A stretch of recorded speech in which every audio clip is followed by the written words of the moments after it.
Hello dear, आज हम लोग बढ़ते हैं तीसरे थ्योरम की ओर। तो तीसरा थ्योरम का स्टेटमेंट यहाँ पर लिखा हुआ है और ये स्टेटमेंट है कि prove that the ratio of the areas of two similar triangles. ठीक है, यहाँ पर भी क्या कर रहा है कि दो सिमिलर ट्रायंगल है, ठीक है, जिसके एरिया का रेशियो जो होगा is equal to the ratio of the squares of their corresponding altitudes.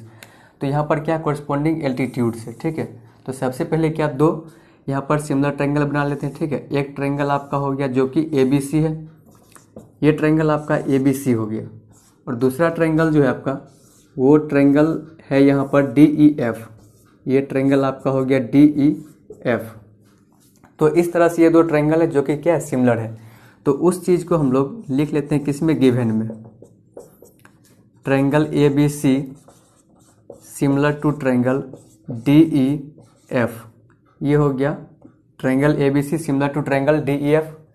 उसके बाद कि आपको प्रूफ क्या करना है इसमें, ठीक है।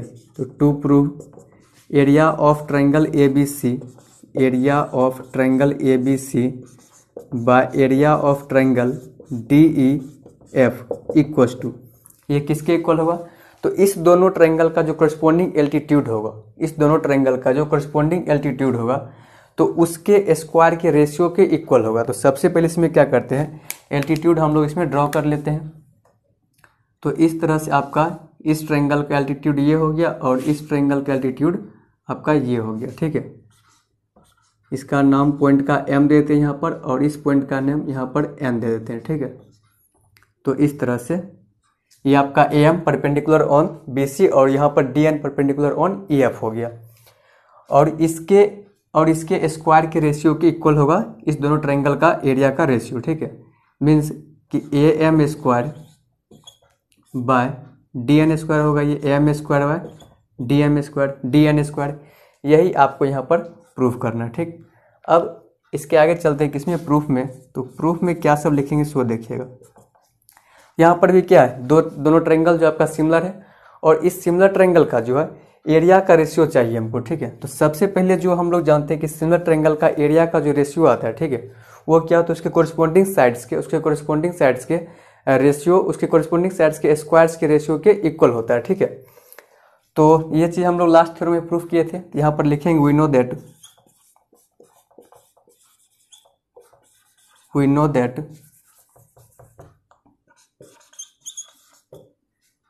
That ratio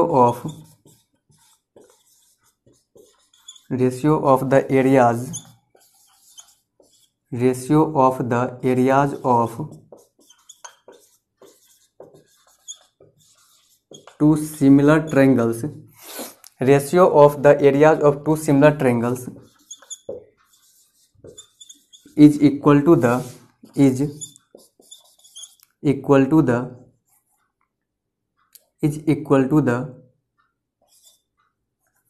ratio of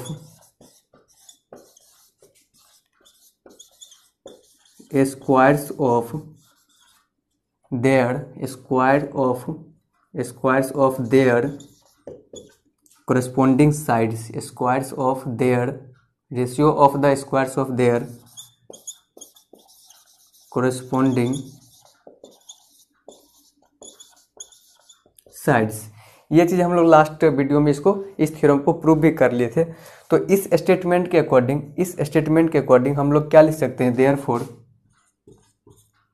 area of triangle ABC by area of triangle DEF equals to corresponding sides के स्क्वायर के रेशियो के इक्वल, इसको हम लिखेंगे। तो मीन्स AB स्क्वायर बाय ये क्या हो जाएगा इधर से DE स्क्वायर। इसी तरह से आपका और क्या हो जाएगा, AC square by DF square और BC square by EF square. लेकिन उन सभी रेशियो को हम लोग यहाँ पर नहीं लिखेंगे, किसी एक साइड के रेशियो से ही काम यहाँ पर चलने वाला है, ठीक है। अब यहाँ पर ये देखिएगा LHS जो आपको प्रूफ करना है, ठीक है, LHS जो आपको प्रूफ करना है, यहाँ भी क्या है, इस दोनों ट्रायंगल का एरिया का रेशियो है। और जो अभी तक आपको इस जो कुछ गिवन था, ठीक है, उसके हेल्प से, उसमें आप अलग से थ्योरम अप्लाई करके उसके हेल्प से जो आप यहाँ पर लाए, ठीक है, उसका भी LHS वही दिया हुआ है जो आपको प्रूफ करना है। तो किस चीज़ का कमी है यहाँ पर, इसके RHS में, ठीक है। यहाँ पर आपका M square AM square by DN square है और यहाँ पर आपका AB square by DA square है। अगर यहाँ पर किसी भी तरह से आप इस AM square by DN square को रिप्लेस कर दीजिएगा किससे, AB square by DA square से, तो फिर काम बन जाएगा आसानी से। अब यहाँ पर ये देखिएगा इस दोनों में रिलेशन आखिर क्या है, AM बाई DN और उधर क्या है AB बाई DE में रिलेशन क्या है। ये जो आपका AM बाई DN है, ठीक है, ये इस ट्रायंगल का एल्टीट्यूड है, इस ट्रायंगल का क्या है, एल्टीट्यूड है। और ये जो आपका AB बाई DE है वो इस दोनों ट्रायंगल का क्या है, साइड है। अब एक चीज़ और आप यहाँ पर गौर कीजिएगा, यहाँ पर क्या है, ये जो आपका AM हो गया और इस ट्रायंगल का जो DN हो गया, ठीक है। तो यहाँ पर आपका AM जो है इस ट्रायंगल को दो पार्ट में इसको क्या करता है, डिवाइड कर रहा है। और ये DN में से ये परपेंडिकुलर जो है आपका, ये एल्टीट्यूड बोल लीजिए, वो इस पूरे ट्रायंगल को दो पार्ट में डिवाइड कर रहा है। तो आपका एक पार्ट ये हो गया इस ट्रायंगल का, ठीक है, और इस ट्रायंगल का एक पार्ट आपका ये हो गया, ठीक है। अब आप इस दोनों पार्ट को ध्यान से देखिएगा, तो इसमें आपका AM जो है और AB इस ट्रायंगल का, ठीक है, इस ट्रायंगल का क्या है, इस ट्रायंगल का साइड बन रहा है। उसी तरह से DN और DE भी जो इस ट्रायंगल का क्या बन रहा है, साइड बन रहा है, ठीक। अब यहाँ पर देखिएगा, यदि आपके पास AB by D equals to AB by D equals to AM by DN आ जाएगा, AB by D equals to AM by DN आ जाएगा, तो बोथ साइड स्क्वायरिंग करने के बाद आप उस दोनों को इक्वल बोल सकते हैं। लेकिन वो चीज़ कब आएगा, जब आप इस दोनों ट्रायंगल को, ठीक है, यहाँ पर ये जो ट्रायंगल को टिक किए हो, मार्क किए हो, ठीक है, और इस दोनों ट्रायंगल को यदि आप सिमिलर कर लेते हैं, तो फिर उसके कॉरस्पॉन्डिंग साइड्स के रेशियो को आप इक्वल बोल सकते हैं। तो अब जो आपका मोटो है यहाँ पर वो क्या है कि इस दोनों ट्रायंगल को क्या करना, सिमिलर करना, ठीक। तो चलिएगा इस दोनों ट्रायंगल को क्या करते हैं, आप सिमिलर करते हैं, ठीक है। तो यहाँ पर ये दोनों ट्रायंगल को सिमिलर कैसे किया जाए, ठीक है, कैसे किस क्राइटेरिया से ये दोनों ट्रायंगल आपका सिमिलर होगा उसको ध्यान से देखिएगा आप। तो इसमें जो हम लोग लिखेंगे वो क्या लिखेंगे, in triangle AMB, in triangle AMB and triangle DNE and triangle DNE, इसी दोनों ट्रायंगल में चलना है, ठीक है। तो इस दो ट्रायंगल में सबसे एक कॉमन चीज़ क्या है, यहाँ भी आपका 90 डिग्री एंगल बनता हुआ दिख रहा है और यहाँ भी आपका 90 डिग्री एंगल बनता हुआ दिख रहा है। तो यहाँ पर आप सबसे पहले क्या लिखिएगा, angle AMB equals to angle DNE is equal to 90 degree, ठीक है। यहाँ से एक चीज़ आपका ये इक्वल आ गया। सेकेंड, अब फिर आप यहाँ पर ध्यान से देखिएगा, एक एंगल तो मिल गया, या तो साइड मिलना चाहिए, साइड का रेशियो इक्वल होना चाहिए पहले से, या तो फिर कोई भी दो एंगल या फिर कम से कम, ठीक है, कोई एक एंगल अगर इक्वल मिल जाएगा तो फिर आप एक क्राइटेरिया से क्या बोल दीजिएगा, इसको सिमिलर बोल दीजिएगा। तो एक एंगल और खोजना है यहाँ पर कि कौन सा वो एक एंगल होगा जो किसमें इक्वल होगा। यदि आप आते हैं, यदि इस एंगल में ये एंगल तो कभी भी इसका इक्वल नहीं होगा, क्योंकि ये पूरा एंगल इक्वल है। वो कहाँ से पूरा एंगल इक्वल है, गिवन में है क्या, दोनों ट्रायंगल कैसा है, सिमिलर है। जब दोनों ट्रायंगल सिमिलर है, आपका ट्रायंगल ABC और ट्रायंगल DF जब सिमिलर है, तो उसके अकॉर्डिंग आप क्या लिख सकते हैं, angle A equals to angle D, corresponding angle को इक्वल लिख सकते हैं, और angle B equals to angle E and angle C equals to angle F, इतना चीज़ आप यहाँ से लिख सकते हैं। तो अब देखिएगा इस दोनों ट्रायंगल में एंगल B जो है आपका, ये एंगल B, वो इस एंगल में भी, वो इस ट्रायंगल में भी आ रहा है, एंगल B, एंगल AMB में भी आ रहा है और ABC में भी आ रहा है।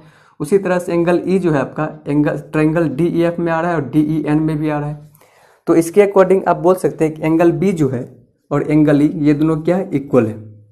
और वो कहाँ से, तो ट्रायंगल ABC और ट्रायंगल DEF जो कि आपस में सिमिलर है, उसके अकॉर्डिंग एंगल B और एंगल E आपका क्या होगा, इक्वल होगा। और वही एंगल B और एंगल E जो है वो आपका ट्रायंगल AMB में भी है और DNE में भी है। तो देयरफॉर अब आप क्या लिखिएगा, angle ABM equals to angle DEN, सिर्फ इतना लिखिएगा। और ये चीज़ कहाँ से लिख रहे हैं, ये चीज़ हम लिख रहे हैं उसको गिवन से लिख रहे हैं, ठीक है। तो गिवन में क्या दिया हुआ है, ट्रायंगल ABC और ट्रायंगल DF क्या आपका सिमिलर है, तो उसके तहत एंगल बी और एंगल ई क्या हो जाएगा, इक्वल हो जाएगा। ठीक, तो देयरफॉर अब आप लोग बोल सकते हैं क्या, triangle A M B similar to triangle D N E, और किस क्राइटेरिया से, तो बाय एंगल एंगल क्राइटेरिया से। ठीक है, दो करस्पॉन्डिंग एंगल क्या आ गया, इसमें इक्वल आ गया, तो उसके अकॉर्डिंग आप यहाँ पर बोल सकते हैं दोनों ट्रायंगल क्या हो गया, सिमिलर हो गया। जैसे यहाँ पर ये दोनों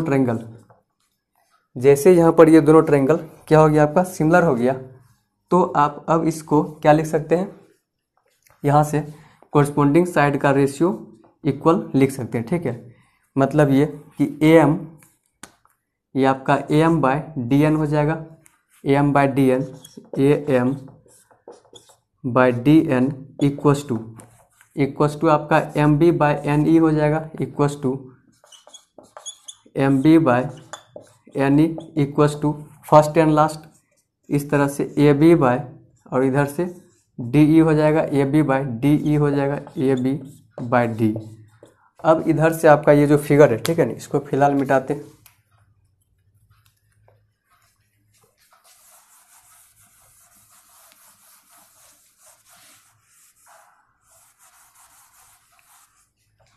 तो अब देखिएगा यहाँ से आपका क्या आ गया है, A M by D N equals to M B by N E equals to A B by D. ठीक है, और आपको जो चाहिए यहाँ पर वो क्या चाहिए, ए बी बाई डी जो होना चाहिए वो A M by D N के इक्वल होना चाहिए। ठीक है, A M by D N के इक्वल।